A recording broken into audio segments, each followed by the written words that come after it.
শ্রীকৃষ্ণ বলেছেন, হে মানব, জীবনে যত বাধাই আসুক কখনো হতাশ হজো না।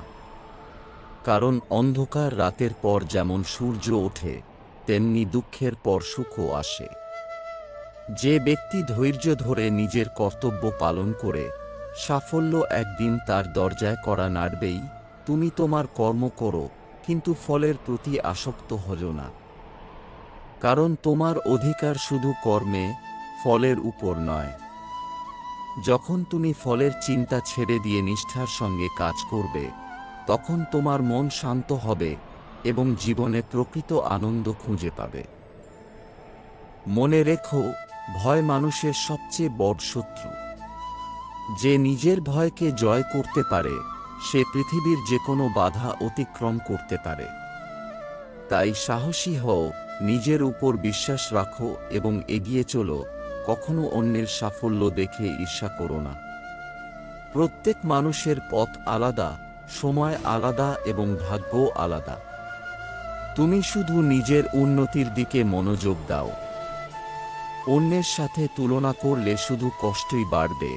যে ব্যক্তি রাগকে নিয়ন্ত্রণ করতে পারে, সে নিজের জীবনকে সুন্দর করতে পারে। রাগ মানুষের বিচার শক্তি নষ্ট করে দেয়। তাই রাগের মুহূর্তে নীরব থাকো এবং ধৈর্যের। জীবনে অনেক মানুষ তোমাকে অবহেলা করবে, অপমান করবে এবং তোমার পথের বাধা হবে। কিন্তু মনে রেখো, তাদের কথায় থেমে গেলে তুমি কখনো তোমার গন্তব্যে পৌঁছাতে পারবে না। তাই নিজের লক্ষ্যের দিকে মনোযোগ দাও। সত্যের পথ কখনো সহজ নয়, কিন্তু সত্যের পথেই প্রকৃত বিজয় রয়েছে। মিথ্যা সাময়িকভাবে জয়ী হতে পারে, কিন্তু শেষ পর্যন্ত সত্যই প্রতিষ্ঠিত হয়। যখন তোমার চারপাশে কেউ থাকবে না, তখনও হতাশ হজো না। কারণ আমি সর্বদা তোমার সঙ্গে আছি। তুমি যদি সৎ পথে চলো এবং সৎ কর্ম করো, তবে আমি তোমার প্রতিটি পদক্ষেপে শক্তি দেব। মনে রেখো, শরীর একদিন নষ্ট হয়ে যাবে, কিন্তু আত্মা অমর। তাই শুধু বাহ্যিক বিষয় নিয়ে চিন্তা না করে আত্মার উন্নতির দিকে মনোযোগ দাও। যে আত্মাকে জানতে পারে, সে জীবনের প্রকৃত অর্থ বুঝতে পারে। জীবনের প্রতিটি সমস্যাকে শিক্ষা হিসেবে গ্রহণ করো। কারণ প্রতিটি কঠিন পরিস্থিতি তোমাকে আরও শক্তিশালী এবং অভিজ্ঞ করে তোলে। সমস্যার সামনে ভেঙে পড়ো না, বরং তা থেকে শিক্ষা নিয়ে সামনে এগিয়ে যাও।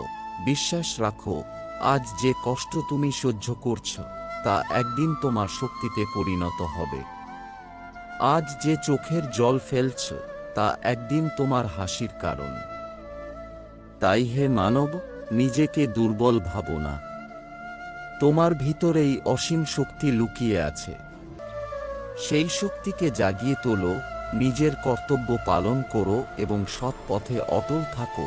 কারণ শ্রীকৃষ্ণ বলেছেন যে, যে ব্যক্তি বিশ্বাস, ধৈর্য এবং সৎ কর্মের পথে চলে, তাকে সফল হওয়া থেকে পৃথিবীর কোনো শক্তিই আটকাতে পারে না। হরে কৃষ্ণ।